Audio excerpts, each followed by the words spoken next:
आज Doubtnut app download करें। Doubtnut पर अपने सभी गणित, रसायन विज्ञान, भौतिक विज्ञान और जीव विज्ञान के डाउट्स का करो सफाया। बस प्रश्न की फोटो खींचो, एक ही प्रश्न को क्रॉप करो और तुरंत वीडियो सोल्यूशन पाओ। अभी डाउनलोड करें। नमस्कार दोस्तों, स्वागत करता हूं आप सभी का। आपका प्रश्न है काय केंद्रित घन अर्थात बीसीसी में प्रति एकक सेल कणों की संख्या है। ठीक है, तो इसके लिए हमें यहाँ पर चार विकल्प दिए हैं। पहला विकल्प करा 2, दूसरा विकल्प करा 4, तीसरा विकल्प करा 3 तथा चौथा विकल्प करा 5। ठीक है, तो आइए हम अपने प्रश्न के उत्तर को समझते हैं तथा सही विकल्प का चुनाव करते हैं। ठीक है, तो जैसे कि यहाँ पर हमसे क्या कह रहा है, काय केंद्रित घनीय संरचना। ठीक है, काय केंद्रित घन में जो है प्रति एकक सेल कणों की संख्या, यानी यहाँ पर जो है घनी काय केंद्रित घनी संरचना में जो है परमाणु प्रति इकाई सेल निकालने को कह रहा है। ठीक है, तो यहाँ पर पहले तो हम समझेंगे काय केंद्रित घनी संरचना कैसे बनती है।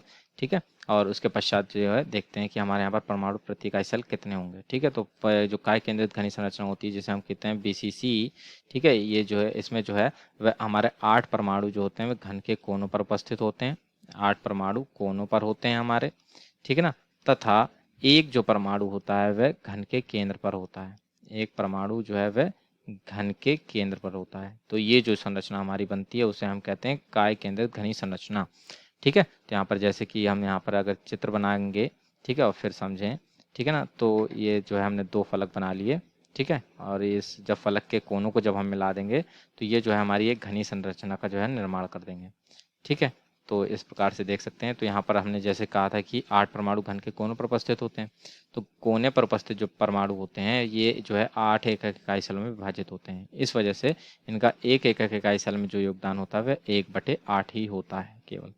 ठीक है ना, तो इस प्रकार से है। तो अब हम यहाँ पर जो अपने उत्तर को स्पष्ट करने के लिए देखें किस प्रकार से 8 एकक इकाई सेल में विभाजित होता है, तो 1 एकक इकाई सेल ये होगी, इसमें विभाजित हो गया, एक इसमें विभाजित हो गया, एक दाएं के ऊपर जो बनेगी और एक इसके ऊपर जो बनेगी उसमें विभाजित हो गया, यानी 4 एकक इकाई सेलों में तो यहाँ विभाजित हुआ। और इसी प्रकार की 4 एकक इकाई सेल जो भीतर की ओर बनेंगे उसमें भी ये वाला जो कोने का परमाणु है विभाजित होता है। ठीक है, यानी 8 में विभाजित हुआ, यानी 1 में इसका योगदान जो है वह हमारा 1/8 आ जाएगा।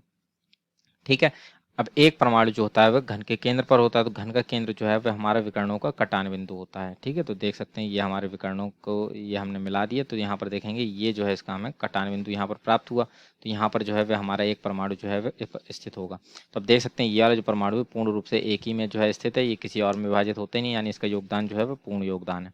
अर्थात अब हम देखें तो बीसीसी में जो है वह परमाणु प्रति इकाई सेलों की संख्या जो है वह कितनी होगी। ठीक है, बीसीसी में परमाणु प्रति इकाई सेल, परमाणु प्रति इकाई सेल, यानी कि जितने भी परमाणु उनमें सभी में से जो है एक एकक इकाई सेल में जो है सभी परमाणु का योगदान कितना है, ये हमसे जो परिभाषित होता है उसे हम कहते हैं परमाणु प्रति इकाई सेल। ठीक है ना, तो अब जैसे कि हमने कहा था 8 परमाणु कोनों पर है, प्रत्येक का योगदान 1/8 प्लस एक जो है केंद्र पर है उसका योगदान 1 है। तो यहाँ पर इसको हल करेंगे तो ये 1 + 1 आ जाता है जिसका मान आता है 2। अर्थात बीसीसी यानी काय केंद्रित घनी संरचना में परमाणु प्रति इकाई सेल अर्थात कणों की संख्या जो होती है कुल वह कितनी होती है, 2 होती है। ठीक है, अर्थात यहाँ पर देखेंगे जो विकल्प नंबर 1 है उसमें दिया था 2, यानी कि विकल्प नंबर जो 1 है वही हमारे प्रश्न का सही उत्तर होगा। ठीक है ना, धन्यवाद। कक्षा 6 से 12वीं से लेकर नीट, IIT, JEE वो एडवांस के लेवल तक 1 करोड़ से ज्यादा छात्रों का भरोसा। आज ही डाउनलोड करें डाउटनेट ऐप या व्हाट्सएप करें अपने सारे डाउट्स 8400 400 400 पर।